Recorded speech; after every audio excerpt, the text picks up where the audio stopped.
देखिए नेक्स्ट हम डिस्कस करेंगे cell structure and function. Cell का स्ट्रक्चर किस टाइप का होता है और उसके जो डिफरेंट पार्ट्स हैं उन सब पार्ट्स का फंक्शन क्या क्या है। इसको डिस्कस करने के लिए सबसे पहले तो आपको पता होना चाहिए कि सेल के पार्ट्स कौन कौन से होते हैं। ठीक है, सेल के पार्ट्स में हमारे पास आता है सेल मेम्ब्रेन। सेल मेम्ब्रेन होती है हमारी, जैसे ये देखिए, ये आपके पास है प्लांट सेल। ठीक है, ये प्लांट सेल होता है आपका। प्लांट्स के अंदर जो सेल्स मिलते हैं आपके इस टाइप के होते हैं। दूसरा ये है आपका एनिमल सेल। हमारी जितने जो सेल होते हैं, सेल के अंदर डिफरेंट पार्ट्स कौन कौन से होते हैं उसके। एक मेम्ब्रेन, ये जो आउटर लेयर आप देख रहे हो इसके अंदर, ये क्या होती है, cell membrane. Cytoplasm, nucleus, vacuole, ठीक है, ये सब होते हैं इसके डिफरेंट पार्ट्स ऑफ सेल। अब इन सब डिफरेंट पार्ट्स का फंक्शन क्या क्या है ये वन बाय वन करेंगे। सबसे पहले आप देखिए जो हमारे पास है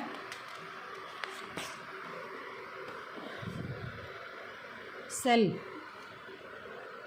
जितने भी हमारे जो सेल हैं, डिफरेंट टाइप के सेल जब आपस में असेंबल होते हैं तो क्या बनते हैं, वो टिश्यू। डिफरेंट टाइप के सेल आपस में ग्रुप होने के बाद वो क्या बनाते हैं, टिश्यू बनाते हैं। और उस टिश्यू का एक स्पेसिफिक फंक्शन होता है।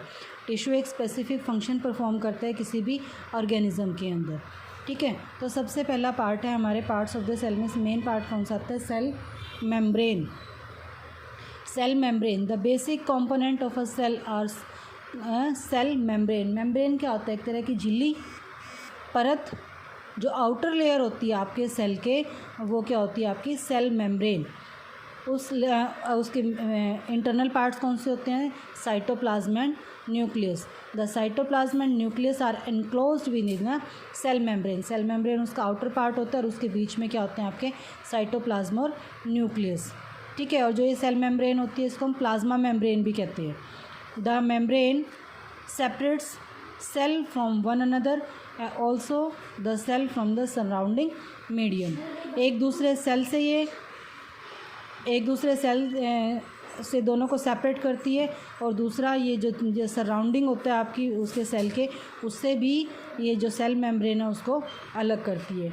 जो ये सेल मेम्ब्रेन होती है एक तरह से पोरस होती है। ये पोरस का मतलब आप समझते हो, जैसे घरों में देखिए आपने छलनी होती है जैसे, ठीक है, छलनी की तरह वर्क करती है ये। छलनी का काम क्या होता है, जो हमारे मतलब इम्प्योरिटीज़ होती हैं या फिर जो अनवांटेड पार्ट होता है उसको छलनी में हम जब कोई चीज़ छानते हैं तो अनवांटेड पार्ट बाहर रह जाता है और जो हमें चाहिए होता है वो आपको मिल जाता है।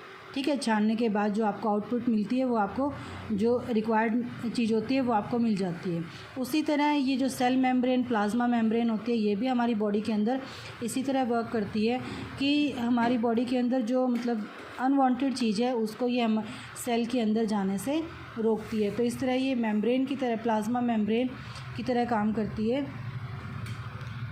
नेक्स्ट है आपके पास जैसे बाउंड्री ऑफ सेल क्या होती है, सेल मेम्ब्रेन। ठीक है, और जो ये ऑनियन सेल को जब हमने ऑब्ज़र्व किया उन्होंने, तो ऑनियन सेल में उन्होंने देखा कि सेल मेम्ब्रेन एक थिक लेयर से कवर होती है और उस सेल को, उसको क्या बोलते हैं हम, सेल वॉल। यानी कि सेल मेम्ब्रेन के ऊपर भी एक लेयर होती है हमारे ऑर्गेनिजम्स में, वो क्या होती है, सेल वॉल। और ये जो सेल वॉल होती है ये सिर्फ प्लांट्स में होती है, एनिमल्स में नहीं होती सेल वॉल। ठीक है, ये डिफरेंस है दोनों में, कि आपको अच्छे से याद करना है कि जो सेल वॉल होती है, सेल वॉल सिर्फ प्लांट्स के अंदर होती है, एनिमल के अंदर सेल वॉल एब्सेंट होती है। ठीक है, सेकंड जो ये जो आपका सेल है, सेल के अंदर जो आप ये स्ट्रक्चर देख रहे हो, इस सेल के अंदर इस स्ट्रक्चर में आपको ये डॉट्स दिखाई दे रहे हैं सभी। ये डॉट्स क्या हैं, न्यूक्लियस है ये सेल का। ठीक है, और ये जो जेली लाइक स्ट्रक्चर है बीच में, ये जो जेली आपको ये जो पार्ट है, ये जो बाउंड्री दिखाई दे रही है, दिस इज़ सेल मेम्ब्रेन। और जो ये सर्कल दिखाई दे रहा है आपको, ये क्या है, न्यूक्लियस है। और जो ये बीच का पार्ट है ये सारा क्या होता है इसका, साइटोप्लाज्म। ठीक है, तो सेल वॉल हमने पढ़ा था कि सेल वॉल किस में होती है, सिर्फ प्लांट्स में होती है। जो प्लांट्स को जो मेम्ब्रेन को क्या देती है, एक्स्ट्रा प्रोटेक्शन के लिए काम करती है। ठीक है, देखिए जो प्लांट्स होती है उनको बाहर उसमें रहते हैं, एटमॉस्फेयर में रहते हैं, तो उनको हाई टेम्परेचर, जो विंड स्पीड होती है, एटमॉस्फेरिक मॉइस्चर होता है, इन सब के लिए प्रोटेक्शन चाहिए। और ये सब प्रोटेक्शन उसको कौन प्रोवाइड करता है? जो ये सेल वॉल होती है, ठीक है। क्योंकि ये जो सेल जो प्लांट्स हैं आपके, ये मूव नहीं कर सकते, तो जो ये एक्स्ट्रा प्रोटेक्शन होती है, एक्स्ट्रा प्रोटेक्शन इसको कौन प्रोवाइड करता है? Cell wall. नेक्स्ट आपके पास आता है साइटोप्लाज्म। साइटोप्लाज्म देखिए, साइटोप्लाज्म क्या होता है? ये एक जेली लाइक सब्सटेंस है जो कहाँ प्रेजेंट होता है? हमारे सेल मेम्ब्रेन के अंदर। जैसे ये सेल है, सेल मेम्ब्रेन के अंदर जो ये बीच वाला पार्ट आपको दिखाई दे रहा है, ये क्या होता है? हमारा साइटोप्लाज्म। इस साइटोप्लाज्म के अंदर डिफरेंट टाइप की ऑर्गेनेलीज होती हैं, ठीक है, जो हमारी बॉडी के अंदर, जैसे हमारी बॉडी को एनर्जी किससे मिलती है, फूड कहाँ स्टोर होता है, ठीक है, ये सारा कहाँ स्टोर होता है? आपकी जो ये सेल के अंदर ऑर्गेनेलीज होती हैं। ऑर्गेनेलीज डिफरेंट टाइप की ऑर्गेनेलीज होती हैं। ये आप हायर क्लासेस में इनको स्टडी करोगे कि डिफरेंट टाइप की ऑर्गेनेलीज हैं, उनके क्या क्या वर्क हैं, क्या क्या फंक्शन है। देखिए, साइटोप्लाज्म के अंदर ऑर्गेनेलीज कौन कौन सी है? हमारी mitochondria, Golgi bodies, ribosomes etcetera. ये आप हायर क्लासेस में स्टडी करोगे इनके बारे में कि माइटोकॉन्ड्रिया, गोल्गी बॉडीज़, राइबोसोम्स क्या होते हैं। इन सब को बाद में स्टडी करना है आपने। तो अभी आपको पता होना चाहिए कि जो डिफरेंट टाइप की ऑर्गेनेल्स हैं ये कहाँ प्रेजेंट होती हैं? साइटोप्लाज्म के अंदर, ठीक है। थर्ड पार्ट था हमारा न्यूक्लियस। थर्ड पार्ट है हमारा न्यूक्लियस, जो आपको इस सेंटर में ये डॉट्स दिखाई दे रहे हैं, ये क्या हमारे न्यूक्लियस है। ये आप अच्छे से देख सकते हो कि न्यूक्लियस के चारों तरफ भी एक बाउंड्री बनी हुई है, बाउंड्री बनी हुई है एक, और इस बाउंड्री को हम क्या कहते हैं? न्यूक्लियर मेम्ब्रेन, ठीक है। ये भी हमारी क्या होती है? एक न्यूक्लियर मेम्ब्रेन की तरफ, झिल्ली की तरह काम करती है, मेम्ब्रेन की तरफ का काम करती है। ये बाउंड्री देती है सेल को, ये न्यूक्लियस को, ये, ठीक है। तो न्यूक्लियस के भी डिफरेंट पार्ट्स होते हैं। कौन कौन से पार्ट हैं? न्यूक्लियर मेम्ब्रेन, न्यूक्लियोसियस, और इसके अंदर क्या क्या होता है? इसके एक तो न्यूक्लियोसियस होता है, न्यूक्लियोसियस के साथ साथ इसके अंदर होते हैं क्रोमोसोम्स, ठीक है। हमारी बॉडी के अंदर जो क्रोमोसोम्स होते हैं, वो क्रोमोसोम्स कहाँ प्रेजेंट होते हैं? आपके न्यूक्लियस के अंदर, जो कि क्या कैरी करते हैं? हमारे जीन कैरी करते हैं, जो हमें पेरेंट्स से मिलते हैं ना। हमें 23 पेयर ऑफ जीन मिलते हैं, हमें जो पेयर से 46 जीन होते हैं हमारी बॉडी के अंदर। वो सारे जीन्स कहाँ प्रेजेंट होते हैं? आपके न्यूक्लियस के अंदर, क्रोमोसोम्स के पास। यहाँ पर ये क्रोमोसोम्स के अंदर होते हैं हमारे जीन्स, जो हमारी बॉडी के अंदर किससे ट्रांसफ़र होते हैं? हमारे पेरेंट्स से। ये जीन्स हमें हमारे पेरेंट्स से मिलते हैं। कितने अमाउंट होती है इनकी? 23 पेयर्स, ठीक है। 23 पेयर्स की बात करें, एक पेयर के अंदर 2 जीन होते हैं, तो इस तरह हमारी बॉडी के अंदर टोटल नंबर ऑफ़ जीन्स कितने होते हैं? 46। और दूसरा काम क्या होता है न्यूक्लियस का?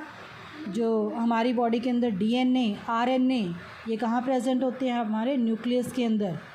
जो हमारी बॉडी का डीएनए पार्ट होता है, डीएनए के बारे में सुना होगा ना आपने, डीऑक्सी राइबो न्यूक्लिक एसिड, ये कहाँ प्रेजेंट होता है? आपके न्यूक्लियस में। और न्यूक्लियस का काम क्या होता है? हमारी बॉडी को कंट्रोल करना। एक तरह से ये हमारी बॉडी का क्या होता है? कंट्रोल सेंटर होता है। हमारी बॉडी को कंट्रोल कौन करता है? हमारी बॉडी के, हमारी जो सेल होते हैं, सेल के अंदर जो न्यूक्लियस प्रेजेंट होते हैं, न्यूक्लियस कंट्रोल करते हैं आपकी बॉडी को, आपके हेरिटेंस को, इनहेरिटेंस को, ठीक है। तो नेक्स्ट देखिए, नेक्स्ट हमारे पास है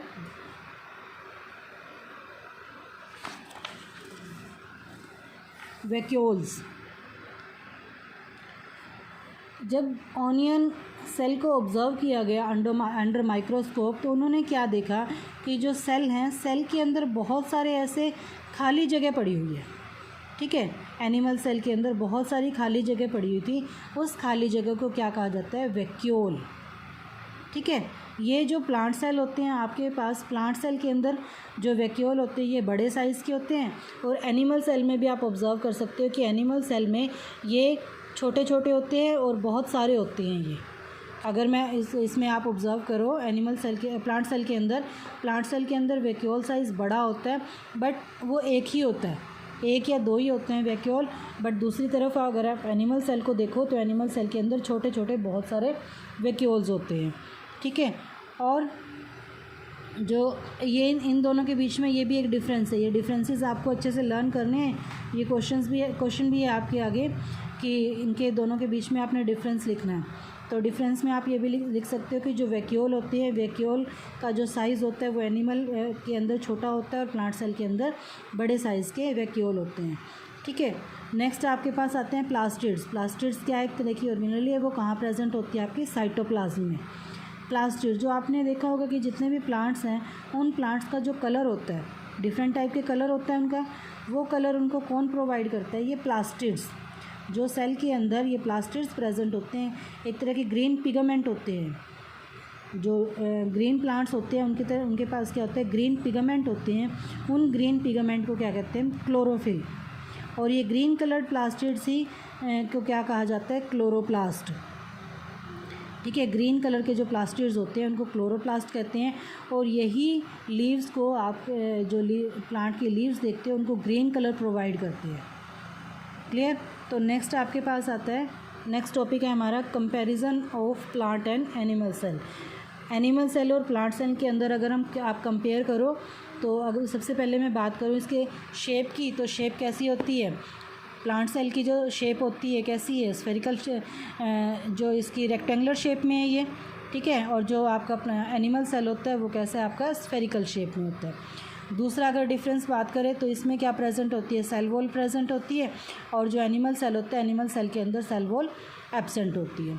ठीक है, थर्ड की बात करें, थर्ड डिफरेंस की बात करें तो थर्ड डिफरेंस हमारा क्या होगा कि जो प्लांट सेल है, प्लांट सेल के अंदर वैक्यूल लार्ज साइज़ के होते हैं और एनिमल सेल के अंदर वैक्यूल स्मॉल साइज़ के होते हैं।